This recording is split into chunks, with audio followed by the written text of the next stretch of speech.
This is a question from AQA A-level Chemistry. It is a paper 3 question based on required practical assessments, and this one is based on RPA10. I'm going to recommend that you pause, have a go at this for yourself, and then review. So let's start by taking a look at parts A and B. We have parts C and D. Here we have parts E, parts F and G, and finally parts H and I.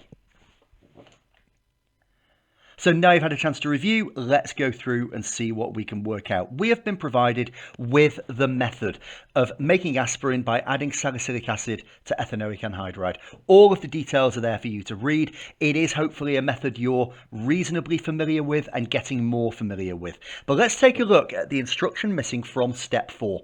So step 3, we're tipping the salicylic acid into a 100 cm cubed conical flask. And step 5, we're adding 10 cm cubed of ethanoic anhydride. We have not done a key part of this practical because what we need to do is reweigh the weighing boat. And the reason is this: we're not doing any washings. So 6 grams of salicylic acid in a weighing boat is then transferred into a beaker, but we can't guarantee all 6 grams of it have gone in. So we will find out the actual exact mass of solid that's been added by weighing by difference. And then B, suggest a suitable piece of apparatus to measure out the ethanoic anhydride in step 5. So step 5 is 10 cm cubed. You could be looking at a 10 cm cubed pipette. You could use a burette or you could use a syringe. There are lots of options that you could go for there. Let's take a look at parts C and D. Method is still there in case we need it. Identify a hazard of using concentrated phosphoric acid in step 6. Well, concentrated acid should immediately direct you to the word corrosive. Any concentrated acid is going to be corrosive and we need to be mindful of that. And then for part D, complete the equation for the reaction of salicylic acid with ethanoic anhydride to produce aspirin. A lot to think about here, but we know we're adding ethanoic anhydride. That looks like this: CH3CO in brackets 2 and then O. Just as a quick reminder of ethanoic anhydride, this is the spine of it. I tend to think of it as O-coco. So we've got the O, double bond to C, single bond to O, single bond to C, double bond to O, and it's ethanoic, so each of them are 2 carbons, so I add my CH3s in.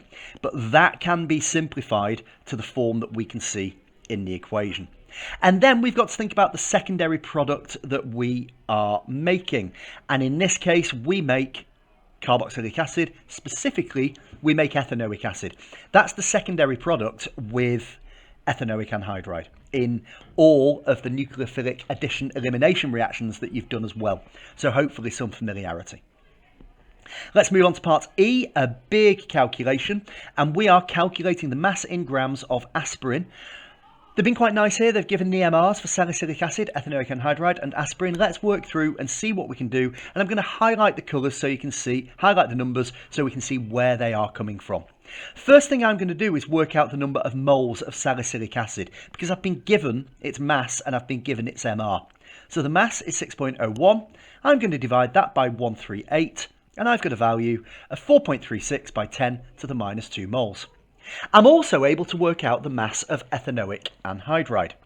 The ethanoic anhydride, I've been given density and I have been given volume. So we've got to remember density is mass over volume. So mass is density times volume. The density is 1.08 grams per centimetre cubed. I am multiplying that by the 10.5 cm cubed that we used, telling us we've got 11.34 grams.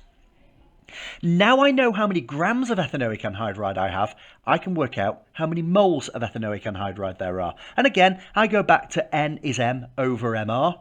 There's my mass, 11.34, and I am dividing by the MR that I have been provided with, which is 102, telling me that we have got 1.11 by 10 to the minus 1 moles of ethanoic anhydride. Now from there, we're looking at which of those is the bigger number so that we know which is in excess.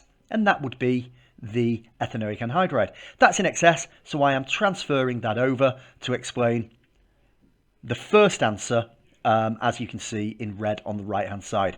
I've also identified the other one as the limiting reagent, the one that's going to run out first. But we're still not done. We need the mass of aspirin. So we've still got some data that we've not used. Let's take a look. Mass of aspirin is going to be, well, it's number of moles, but we are going to multiply that by the fact that we're not getting 100% yield. On a 1-to-1 ratio, we are getting 84.1% of that. So I'm going to multiply that by 84.1 over 100, or 0.841. And then I am going to multiply that by the MR of aspirin. So I've done my N times MR multiplied by the 84.1% yield, and that takes us to an answer of 6.59 grams. We're going to move on. We're going to look at parts F and G. For F, suggest 2 ways in which the melting point of the crude aspirin collected in step 9 would differ from the melting point of pure aspirin. So the first thing that we're looking for is when we have impurities in this particular reaction, the value will be lower than expected. The other thing that you'll notice when we have impurities is that there will be a wider melting point range. You will remember in this practical that you take the temperature, or you read the temperature at which point melting begins, and you take the temperature again when all of it has melted. And that's as close as you can get. With impurities, that range gets wider. For part G, the crude aspirin can be purified by recrystallization using hot ethanol. Boiling point is 78 degrees C. The hot ethanol is the solvent. Describe 2 important precautions when heating the mixture of ethanol and crude aspirin. Precaution number 1. We're going to use a water bath. We're not going to use a Bunsen burner. And that is because ethanol alcohols are flammable. So a really important consideration to make there. Precaution number 2 is we don't want to lose the ethanol. The ethanol has a role here. So we need to keep our temperature of the water bath below the boiling point, below 78 degrees C. So that would be the precaution there.